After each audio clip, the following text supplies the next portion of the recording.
I'm Jim Pappas, host of the Cheesesteak Stories Podcast. During the last 6 years, I've graded and reviewed over 1,100 different cheesesteaks. When I talk to people about their favorite cheesesteak, I hear about my dad's favorite place, grandma's cooking, first and last dates. Philadelphians love cheesesteaks because they are embedded with our happiest memories and favorite stories. I'm in the student parking lot at Concord High School in Wilmington, Delaware. I'm here because 45 years ago, my favorite cheesesteak story started right here. Actually, a little bit more over there. I used to park closer to that door. But don't worry. This podcast is about everybody else's story, including yours. But since this may be the first time we're meeting, I want to take this time to tell my story, give you some background on my 1,100 different cheesesteak eatings and reviewings, let you know how we got here and why I'm excited about the Cheesesteak Story Podcast and hearing all of your stories. My favorite story ends at Claymont Steaks over on Philadelphia Pike. Claymont Steaks and driving have a lot to do with how we got here. So let's drive over to Claymont Steaks. On the way over, I'll give you all the background you need on me, the Philadelphia Cheesesteak Adventure, and why we have a Cheesesteak Stories Podcast. And then after that, all guest stories, including yours. I'm still waiting for yours. Take two on our way to Claymont Steaks. I switched over to my earpiece, hoping to knock out some road noise and maybe the air conditioner. It's funny, I can look at old videos and kind of get a gauge of what stage of the adventure it was based on my hair and my microphone. All right. 6 years ago, I started the Philadelphia Cheesesteak Adventure, my quest to find the ultimate cheesesteak. Prior to the adventure, I lived pretty much by life's checklist. Went to Concord High School, went to college, got a job, met a girl, got married, bought a house, had a baby, had another baby. That's a story in itself. Actually, naming my first daughter, that was a story.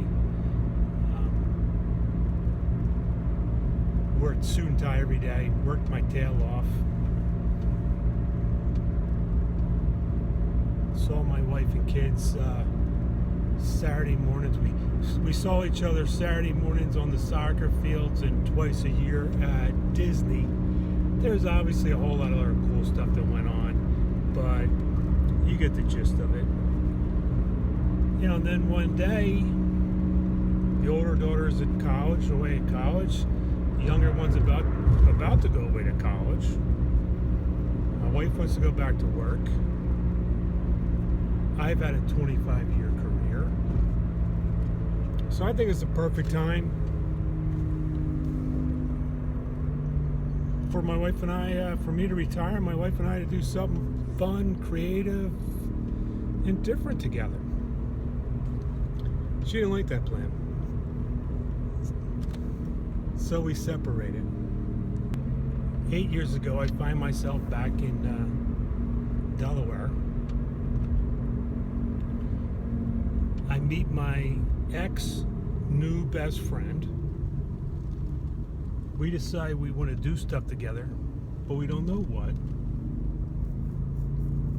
Claymont Steaks on Philadelphia Pike had a special place in each of our hearts. We were at Claymont Steaks. We may or may not have been drinking Fireball and Diet Coke out of large Wawa cups. I'm not sure what the statute of limitations is on that. But so we're sitting there, we decide that we'll ask family and friends where their favorite cheesesteak is from, we would go then try the cheesesteak and then find something to do in that area. That's one of the reasons it's called the Philadelphia Cheesesteak Adventure.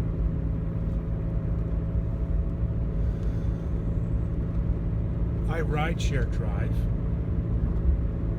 so I started asking my riders where their favorite cheesesteak is. Well, their passion comes flying out of the back seat. So I instantly know this is something more than just to do with my ex-new best friend.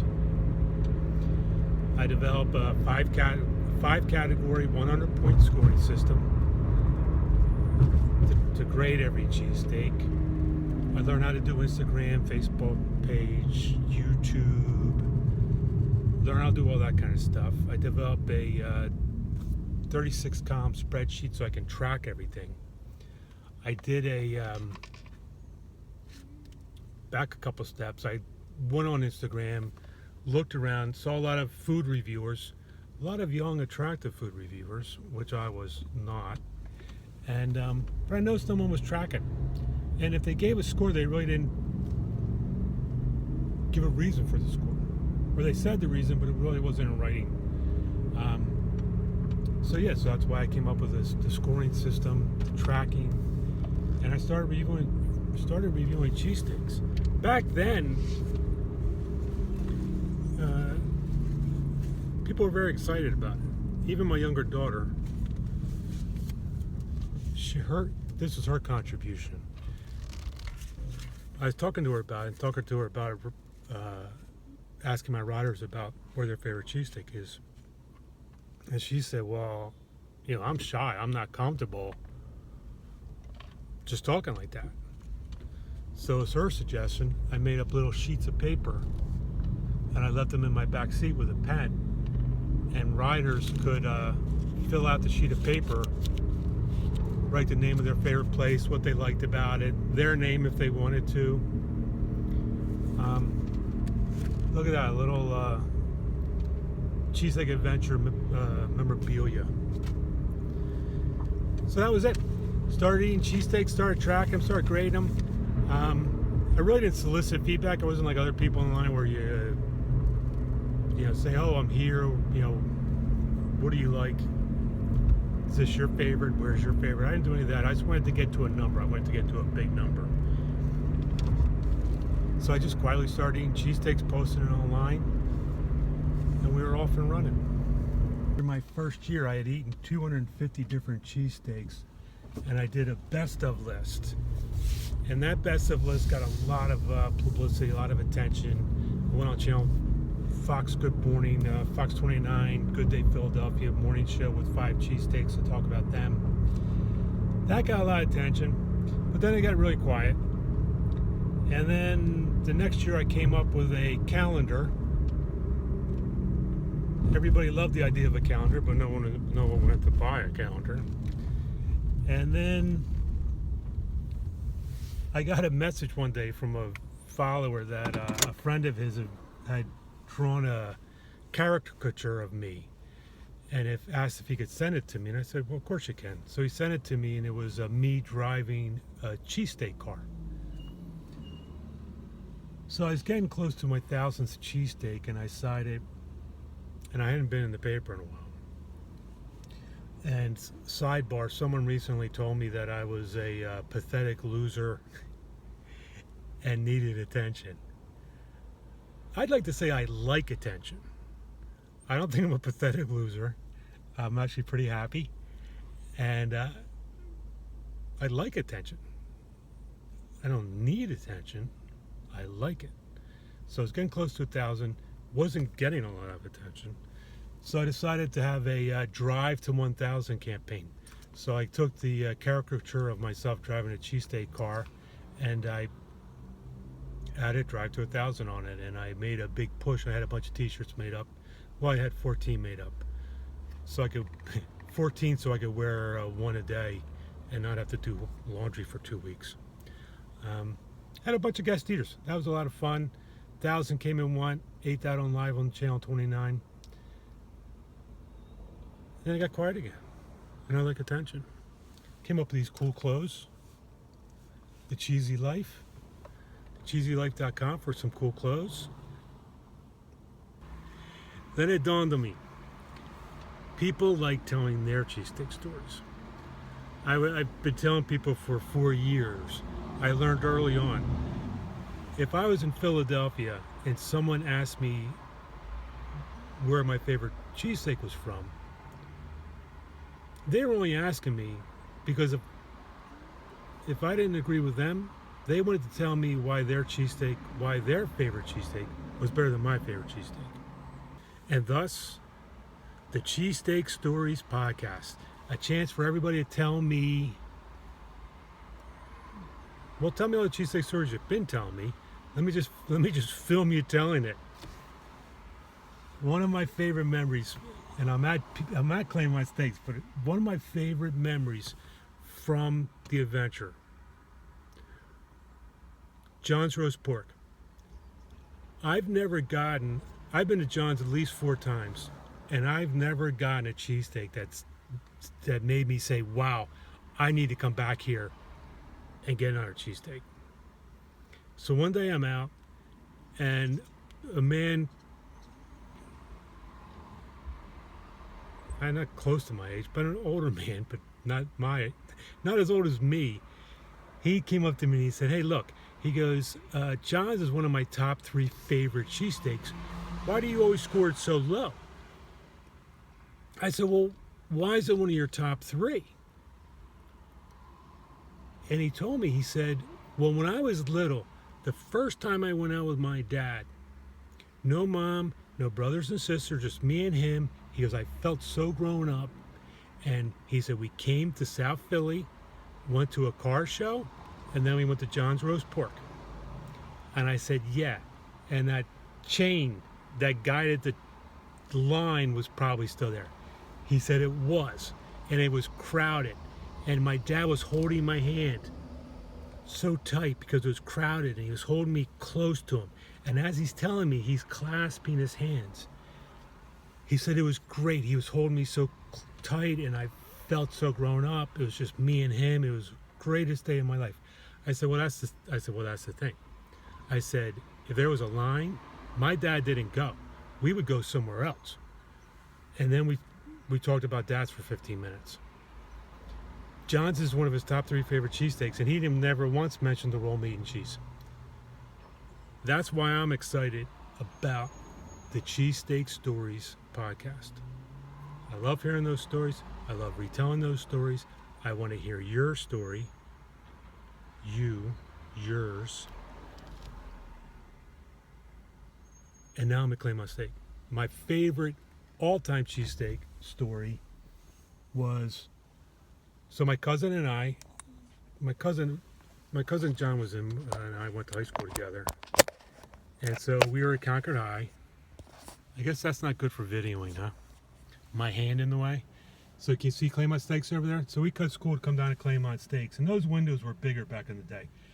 And we're coming down Philadelphia Pike. I slow down. I'm driving. I slow down to find parking. And there's my Uncle John. Uncle Tom. John's dad in the window. He sees us. We keep going straight down Philadelphia Pike. And then we're like, well, he saw us. We're already busted. And if we go back, he'll pay for our cheesesteaks. So we come back, and we go down that little driveway there between Claymont Steaks, and that's a bank. It's M&T Bank now. And this is 1979. So this is pre-cell phone. So we're going down that driveway, and we can hear the bank alarm going off. So we pull in the back, and we park in the back there. And I get out of the car, and a lady comes running over to me, and she says, hey, you got to call the police. The bank's being robbed. I say, fine. So we go in the back door of Claymont Steaks. We go in the back, see Uncle Tom, give him a hug, give him a kiss. I say, Uncle Tom, the bank's getting robbed. You got to call the police. He looks at me and says, I'm late. I got to get out of here. I know you're cutting school. Go order your cheesesteaks. I got to get out of here. I said, fine. John and I go over. We order our cheesesteaks. We're standing there chatting. The lady from the parking lot comes running in. She sees me. She comes running over. did you call the police? Did you call the police? I said no. I told him to, and I pointed to my Uncle Tom.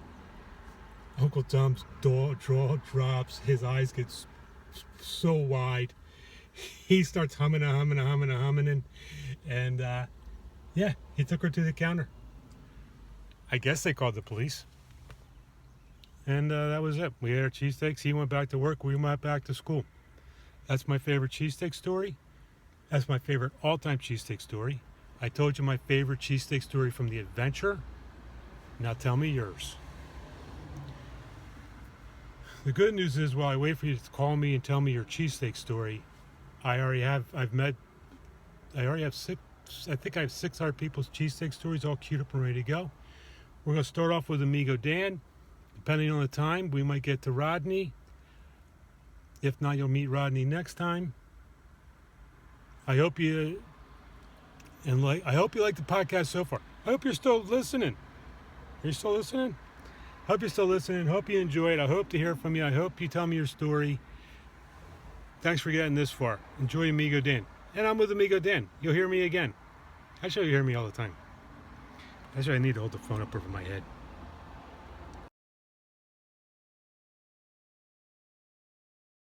The Cheesesteak Stories Podcast. Where else are you going to tell a cheesesteak story but sitting after having a cheesesteak and a beer with a cheesy cup and Amigo Dan? Hi, everybody. All right, Amigo Dan. Take 86. You want to hear a funny story? I want to hear a funny story. Very funny, I think, but I'll let you be the judge of it. Is it the one where your sister was making cheesesteaks for you and threw the cheese in your face? No. Whatever that was. Are you ready? Bring it. So picture this. We're on another adventure. We picked up a cheesesteak. Actually, we got one at the Navy Yard. I say, we actually picked that one up down here. We did. Right down over there. Yep. And what we normally do, we tried it or whatever. Wasn't bad, but a little dry. But that's okay. We wrapped up the rest like we normally do, and off we went to our next venue. We means is me. Yeah. I just figured everybody would know that I was with the Cheesesteak Guy. So, picture this. 95 North. We get off on 676. We get off the first exit. We come down the bottom of the hill. We catch the light. I told him to go. I said, go. Who's telling this story? So anyway, the Cheesesteak Guy was chained up in the back of the car so he wouldn't. Anyway, so we're sitting there and Jim says, what do you think? Homeless guy over there, you want to give him the halves that we have? I'm like, yeah, sure. That's your thing, and that's very nice. So he rolls down the window. He goes, hey. Guy comes over. Yeah. Jimmy explains to him. He goes, hey, listen. We got a half a cheesesteak here. We're not going to eat it. Would you like it? Well, the guy was really, really thankful. Give it the, yeah, that'd be great, thank you. So, Jimmy gives him the half of the cheesesteak. Off he goes. Jimmy rolls up the window. With that, the light changes. So now we're at the red light again. We're just sitting there looking out, waiting for the light to change. Sidebar. There's no sidebar in this story. Sidebar. There's no sidebar. Sidebar. I gave him the cheesesteak. I said, let's go. The light was turning yellow. You sat there. Go. You sat there. Isn't it interesting how one actual event can be interpreted or remembered red, by... And I sat there seething at you because he was hungry. He was grateful, and he started eating it right away, which is always... You hate that he's that hungry when it's not cheesesteak, but he was right there eating it right outside my window, and I'm staring at you. But it was good that he had something to eat. Very nice. Are we past the sidebar now? I guess. Has it come across yet how you didn't go? But then I don't think so. I don't think there would be would there be a story if you would have gone? No, there would not have been a story. The other thing is how many viewers out there are actually going to believe you over me? You could have stopped that question with how many viewers are out there. Oh, there'll be plenty. So anyway, light's red, we're in the car, roll up the window, we're just waiting for the light to change. Next thing you know, we hear tap, tap, tap, tap, tap, tap. We look over, there's the guy. Huh. Well, maybe he wants to thank us again. So Jimmy rolls down the window. And he does. He proceeds to thank us. He goes, oh, man, thanks a lot. Thanks a lot. It's really nice you gave me that. But listen, you got any ketchup? It was a little dry. Yes, he did. Just one more cheesesteak critic who actually was right on the money. We should have actually, it's funny you mentioned that now. We should have added him to the review as a third voice saying it was dry. Just to confirm that it was dry. It was dry. All right. Thanks, Amigo Dan. Stories. Cheesesteak Stories with Amigo Dan. It's like a fireside chat.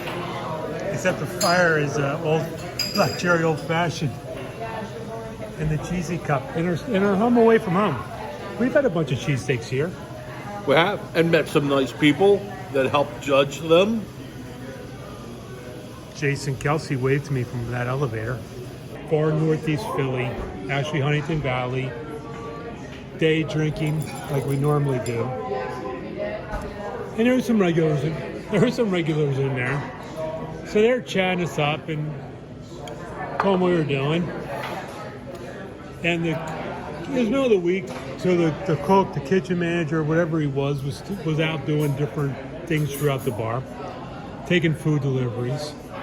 So we order our cheesesteak the way he would get it. They're also known for barbecue on the weekends, but this was a weekday, so there was no barbecue. But we got the cheesesteak. Cheesesteak came out fantastic. Tender, juicy, meat was flavorful. Cook came out at some point.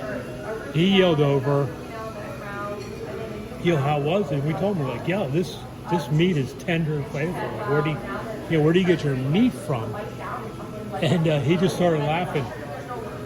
He said, I get the same old frozen meat everybody else does.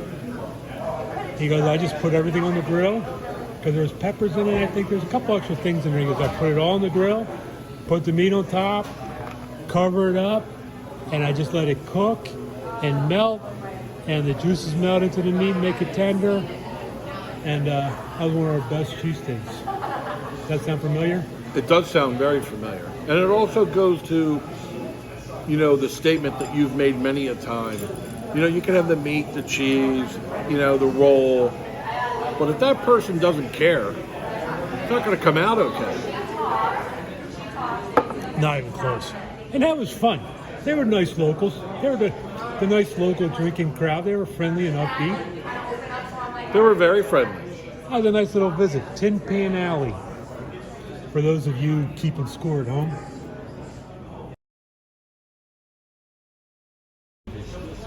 Philadelphia Cheesesteak Stories Podcast.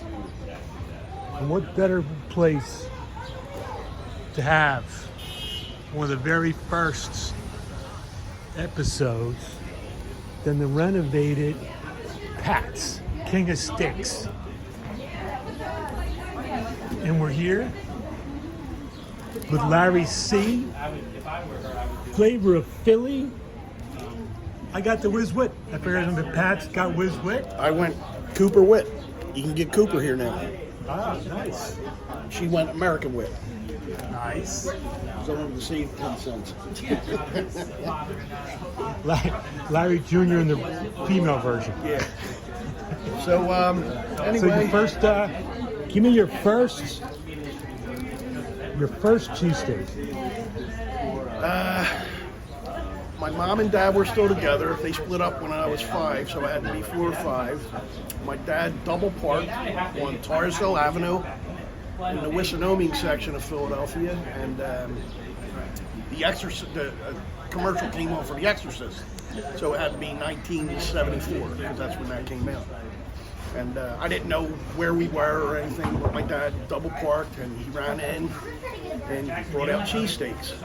I didn't know what the place was called back later on in life. It was Chick's, which later on became Joe's, and they're closed down. So that was one of my that was my first cheesesteak, I'm assuming, unless there was something else that I didn't remember. But the reason I wanted to meet you here is because, you hear about Geno's and Pat's and everybody's calling them like, tourist traps, which really, is offensive to Geno's and Pat's. They're the originators, right? So, tourist destinations, I'll go with that, but tourist traps, that's like, we got Bryce Harper now, so Mike Schmidt, he's an asshole. You know what I mean? They're the originators. Now, is there better steaks? My favorite steaks has to be about 9 blocks down the block, You go with Angelo's. Angelo's, Cooper Wit, every single time. We got the long hots, and that's just my current favorite cheesesteak is Angelo's. But I also have memories. My father used to take me down to Veterans Stadium when I was a kid to watch baseball games. And after the Phillies games, we'd come here. After every game, we'd come here. We'd either go to Geno's or Pat's. So, you remember stuff like that. It's not about the best steak. It's the atmosphere, the ambiance. I don't think Geno's was, all decorated up like that in the 80s, but they might have been. I forget. But it's just, you got memories here, you know what I mean? And put them on, like, the lower part of the cheesesteak world is crazy to me. They should be put on a pedestal, you know what I mean? Well, it's funny when I was talking about... Oh, my God. I got a funny... Can you start? Let's do word association. Okay. I say cheesesteak. I say cheesesteak, you say, what pops in your mind? What's the first thing that pops in your head? Philadelphia. And you already said it, I think. What's your normal order? I usually go, if Cooper's an option, it's always Cooper. I'll go Cooper Wit. And like I said, Angelo's is my favorite. I always get the long hot with it. And the rolls or what puts it over the top for me. And that's just my favorite. When you're not eating cheesesteaks, what do you eat? I'll be honest with you, I like homemade food better than going out. And my wife's a good cook, and I can throw a spatula around too. I like Italian. Chicken parm, I know it's basic. I love a good chicken parm. I got to try everybody's chicken parm. I'll usually get that and something else because, you can't always get chicken parm. I like Italian. I like Mexican. Did you recently post a picture of you making a cheesesteak? There's probably several of me making a cheesesteak. Recently, yes, it was on the grill, right? Yes. I think it's on your, Yeah. How's your cheesesteak rank? Rank? Yeah, where would you put it amongst... Amongst professionals? Yeah. Real low. Really? Yeah. Well, that's pretty good. I didn't use the best meat. I used Philly original. I think I had Amoroso rolls. I did use Cooper sharp because I always do. But yeah, it's not. I'm not a contender, but it was good enough for a picnic. Right. Yeah.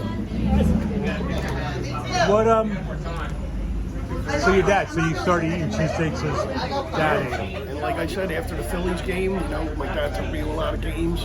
Veterans Stadium. Came down here.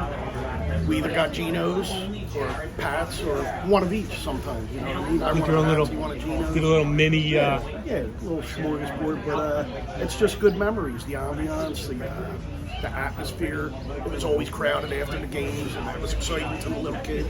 You know what I mean? It's just real good memories. And put them, a lot of people say, they're tourist traps, Pat's and Geno's, but tourist destinations. I think that would be a better word. Do they have the best steaks in Philly? Probably not. Like I just said, there's a lot of newcomers that are really good, but it's still Philadelphia. I mean, to put them down below everybody else is just insane to me. Like I said, we have Bryce Harper now. Doesn't mean Mike Schmidt's an asshole, you know. So that's how I look at it. We're on the quiet side. Yes. Yeah, we're on the quiet side. Everybody sees what's going on around here. All right. So your Flavor of Philly Instagram, blue check mark. So old guys, the internet's for old guys. I think that's, a lot of these guys are going out with each other, you know what I mean? And I'm not in that clique because I'm older, you know what I mean? So I'm kind of in another category. And that's okay with me, you know what I mean? I'm not out here to get rich. I'm having fun with what I'm doing. I'm a foodie. I post stuff. I started posting like pictures of, food that I made. And just, went to this, what it is. It's a serious hobby for me. I don't know what to say other than that. Start a revolution that the internet's for old people. Yeah.